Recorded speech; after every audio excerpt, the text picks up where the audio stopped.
Hey, Bell House family, Andrew here with your Wisdom Wednesday. I want to take a little bit today and talk to you about scaling a workout.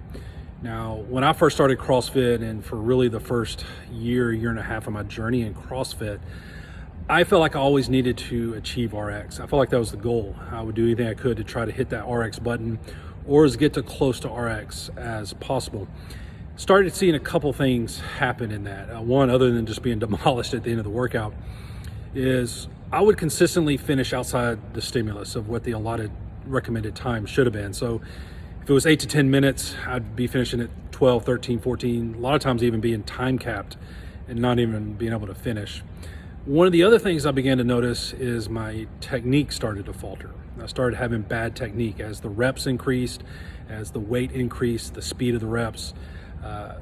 Good technique started going by the wayside and started adopting some bad technique. And really with bad technique, a couple things begin to happen. One, with bad technique, your safety risks go up and then your results go down. And neither one of those things are good.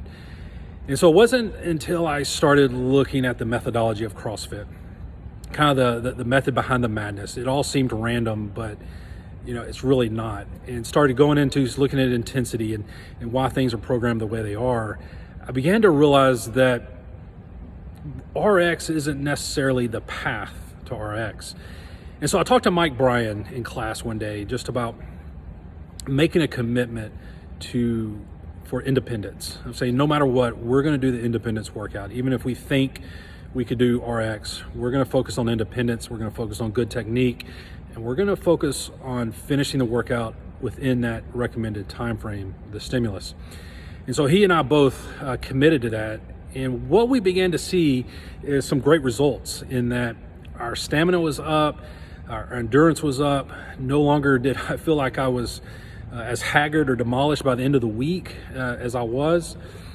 But on the flip side of that, we were having what we felt were tougher workouts. And I think the reasoning behind that is that we weren't taking as many rest breaks in the middle of the workout. We weren't having to break it up into more sets. We weren't having to stop and catch our breath.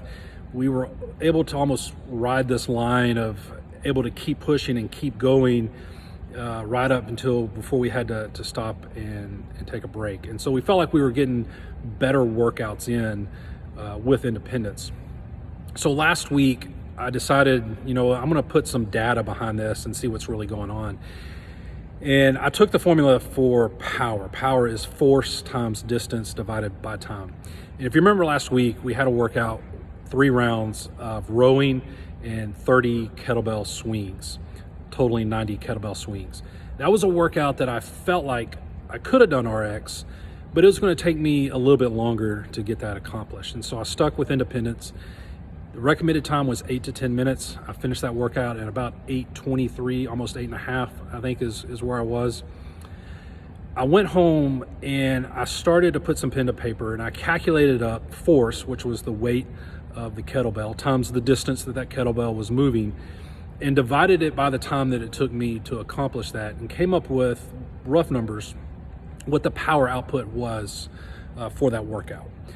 And so I started thinking about it. I said, well, what if it would have taken me an extra 2.5 minutes to finish the RX version of that workout? And so I did. I took the RX weight, timed that by the same distance that kettlebell was moving, and then divided that by 11 minutes, which was about another 2.5 minutes. And what I found is that the independence workout in the recommended time, 8 to 10 minutes, had a higher power output than if I had done the RX and taken an extra 2.5 to 3 minutes longer.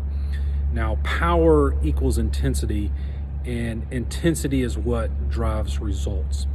Now, I know we all want to hit that RX button, but I want to encourage you to take a moment and commit maybe to the independence version and say, I'm going to focus on technique, consistent technique within the recommended time, and then from there begin to increase intensity. The quickest way to RX is to properly scale and achieve the intensity that you want to achieve, and that will get you to RX. All right. If you have any questions about this, feel free to reach out to your coaches, grab them before or after class, ask them about scaling, ask them about technique, ask them about achieving the intensity and the stimulus within the workout that is desired. All right. Hope you have a good rest of your week, and let's get it done.